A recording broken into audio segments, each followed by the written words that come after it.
Poor black cleaner warns billionaire CEO about his friend.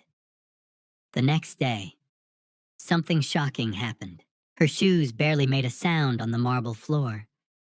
She moved like a shadow, as she always did, sweeping behind the grandeur of others, buffing the brass handrails, wiping the fingerprints from crystal elevator buttons, emptying trash bins left full by millionaires who wouldn't look her in the eye.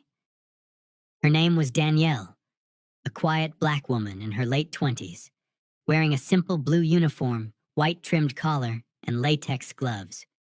To most, she was invisible, just the cleaner. But tonight, she had a voice, and it was shaking. Because she had seen something she wasn't supposed to see. And now she was standing face to face with Liam Stratford, CEO of Stratwell Holdings, one of the youngest billionaires in the country. 34, sharp jaw, sleek black suit, red tie, eyes like ice. Everyone in the building bowed to Liam, everyone except Danielle, because tonight she wasn't a cleaner, she was a witness. It began the night before. She had been working overtime, not because she wanted to, but because she had to. Her mother's dialysis bills had tripled. Her younger brother's tuition was past due. And if she didn't cover rent by Friday, the slumlord who managed her complex would evict them with a grin. So she stayed late, cleaning glass walls on the executive floor. That's when she heard voices in the boardroom. She paused, her rag still in hand, hidden in the dim hallway shadows. Inside, behind the tinted glass, she saw Liam's CFO, Derek Fallon, the man everyone called his brother in all but blood. But Derek wasn't alone. He was whispering with a man in a gray overcoat, talking about account numbers, offshore routing, and something about wiping the system clean before the quarterly audit. Danielle froze. She leaned closer, heart hammering. She couldn't hear everything, but she caught enough. Enough to know something was very wrong. When the man left, Derek pulled out a flash drive from his pocket and slid it into Liam's personal laptop. Danielle gasped softly. Derek turned, startled, but she ducked behind the wall just in time. She didn't sleep that night. Now, 12 hours later, Danielle stood in the gold-tinted hallway outside Liam's private office, palms sweating inside her gloves, praying to God that her heart wouldn't explode. This wasn't part of the job. She'd cleaned toilets, scrubbed vomit, picked gum from under mahogany desks, but she'd never stood up to power, never spoken to a CEO. She almost turned back, almost walked away and told herself it wasn't her business. But she thought of her mama, and what she used to say whenever things felt too big. Baby, you can't stop the storm, but you can knock on the house and say, you better close your windows. So Danielle raised her hand and knocked. Sir, she said when he opened the door, her voice trembling. Liam frowned. Do you have the wrong room? I'm sorry to interrupt. I need to tell you something. It's urgent. He gave her a once-over, the kind that said he didn't recognize her uniform or her face. She may as well have been furniture. I'm on a tight schedule, he said coldly. If this is about a cleaning request, please talk to your supervisor. No, sir. It's not about cleaning. She swallowed. It's about Derek. That got his attention. Liam's brow furrowed. Derek Fallon? She nodded. I saw something last night, on the executive floor. Something I think you need to know. He looked down at his watch, then back at her. She pressed on before she lost the nerve. I was cleaning outside the boardroom. I didn't mean to overhear anything, but I saw him. With someone. They were talking about accounts, transfers, wiping files. He had a USB drive, sir. and he put it in your laptop. Liam's jaw clenched. You're accusing my CFO, my best friend, of corporate theft? No, she said quickly, then corrected herself. I mean, yes, but I'm not accusing. I'm just telling you what I saw. Do you have proof? She hesitated. No, sir, I don't. I was scared. He took a step forward.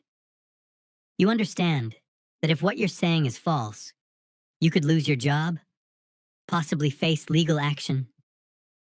Danielle felt like the floor dropped beneath her. I know. I just thought you deserved to know. Because if he's doing what I think he's doing. Her eyes welled up. I know you don't know me, I'm just the cleaner. I mop floors. I don't even have benefits. But I see things, sir, because no one sees me. Liam looked at her long and hard. Then he spoke. Cool. Sharp. Thank you for your concern. He turned and closed his door. Just like that. Danielle stood in the hallway, stunned. It was over. Her one shot. And he didn't believe her. Of course he didn't. Who believes the janitor over the CFO? She walked back down the marble floor slower than ever. Felt every stare, every whisper in her imagination. By the time she got back to the supply room, her hands were trembling. She took off her gloves, sat on the stool beside the mop bucket, and cried. She had done the right thing, and it had cost her everything. What Danielle didn't know was that behind that office door, Liam didn't go back to work. He stared at the laptop on his desk, the same one Derek had used just yesterday, the same one acting slightly off this morning. Was it possible? He picked up the phone, but didn't dial. He walked to the security terminal and began reviewing the hallway cameras. Then he clicked into the boardroom feed and froze. His face went pale. Because at exactly 11:03 p.m. the night before, there was Derek, and a man in a gray overcoat, and the flash drive. Danielle had told the truth. Liam Stratford sat motionless, staring at the screen. The security footage didn't lie. There, clear as daylight, was Derek, his CFO, his closest friend, leaning over Liam's private laptop in the executive boardroom at 11:03 p.m. Dressed in a navy suit, sleeves rolled up, he inserted a flash drive, tapped a few keys, looked around nervously, then nodded toward a man in a gray overcoat standing just out of frame. Liam hit pause. He couldn't breathe. It was like watching a stranger in his best friend's skin. He rewound again. He noticed how calm Derek looked. Confident. Practiced. It wasn't a mistake. It was betrayal. And the person who saw it first? The woman he dismissed. The cleaner. Liam didn't sleep that night. He pulled every access log, every transaction record. He called in his internal auditor at 3 a.m. The financial reports were dirtier than he imagined. Money had been siphoned for months. Tiny amounts, hidden in fake vendor fees, funneled through shell corporations offshore. The total? $18.4 million. Gone. The next morning, Derek didn't show up to work. His apartment was empty. Car missing. Phone dead. Just vanished. Liam stood at the center of his marble lobby, staring at his own reflection in the glass wall. His whole empire had nearly crumbled, and he wouldn't have seen it coming. But someone had. A woman in a blue uniform with latex gloves and worn-out shoes. She had risked everything to warn him, and he had brushed her off. Not anymore. Danielle had already clocked in when security told her the CEO wanted to see her.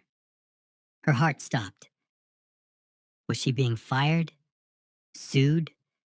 She wiped her hands on her pants and followed them through the lobby. Everyone stared. She'd never been on this side of the building in daylight.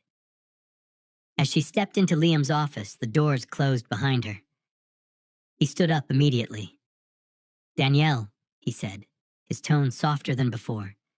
"Please, sit." She didn't. "Sir, if this is about what I said yesterday, I swear I wasn't trying to—" "You were right," he interrupted. She froze. "What?" He motioned to a laptop on his desk. "I reviewed the footage, looked at the records. Derek, he was stealing. Millions. And he's gone." Danielle's knees nearly buckled. Liam walked around his desk and stood in front of her, not towering, but eye level, humble. "You told the truth when no one else even dared to look. You saw what I didn't. You spoke up, even when it meant risking everything." Danielle's voice wavered. "I thought I'd lose my job." "You almost lost me everything," he replied. "Instead, you saved this company."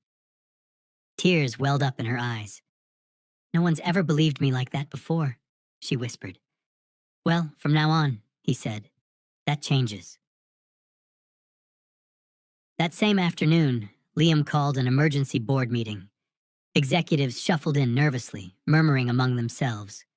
When they sat, they were shocked to see Danielle walk in after Liam and take a seat beside him at the table. "Let me introduce someone you've all overlooked," Liam said. "This is Danielle Thompson. She's worked here for 4 years as a janitor. But yesterday she saw something no one else did. And because of her, we stopped a theft that could have bankrupted Stratwell Holdings." Whispers erupted. "She warned me about Derek Fallon, and she was right." He turned to Danielle. "She doesn't clean our floors anymore." He looked back at the boardroom. "She's now our new director of internal ethics and observations, reporting directly to me." Gasps. Danielle blinked in disbelief. She hadn't been told. Her jaw dropped. "Sir, I don't have a college degree. I don't—" "You have something better," Liam said. "Integrity, courage, and eyes that see what others ignore. And as of today," he added, "you'll have a full scholarship should you ever choose to pursue further education on company expense. We'll support your family's medical needs, and you'll never scrub another floor again." The announcement made headlines the next day. From janitor to executive, the cleaner who saved a billion-dollar empire. News outlets couldn't get enough, but Danielle stayed grounded. She didn't take interviews. She didn't show off. She just showed up, on time, respectful, observant. But now she walked with her head a little higher. Wore a blazer instead of gloves. Spoke up at meetings. Brought fresh eyes to every process. She noticed things others missed. And Liam, he became a better leader. He changed company policy, introducing a feedback program for all staff, from interns to cleaners. He rewrote the hiring process to focus on integrity, not just pedigree. He walked the halls more, learned every name, because of Danielle. Months later, during the company's annual gala, Liam stepped on stage. He wore his usual black suit and red tie. But this time, he wasn't the story. He looked at the crowd and said, "There was once a woman who everyone ignored. She worked in silence, ate lunch alone. But when it mattered most, she spoke the loudest truth in the room." He gestured to Danielle in the front row, now wearing an elegant navy dress, her hair up, glowing with dignity. "She saved us. She saved me. And that's why, from this year forward, we are launching the Danielle Thompson Honor Grant to support underrepresented voices in corporate spaces, because real wisdom doesn't always come from corner offices." The room erupted in applause. Danielle wiped a tear from her cheek, and for the first time in her life, she felt seen, respected, and home. If this story touched your heart, don't scroll away. Hit that subscribe button and turn on the notification bell so you never miss another powerful tale of love, sacrifice, and redemption. We bring you emotional, dramatic, and life-changing stories that will stay with you long after the video ends. One click supports the channel and helps us keep creating stories that matter. Subscribe now. It means more than you know. Love,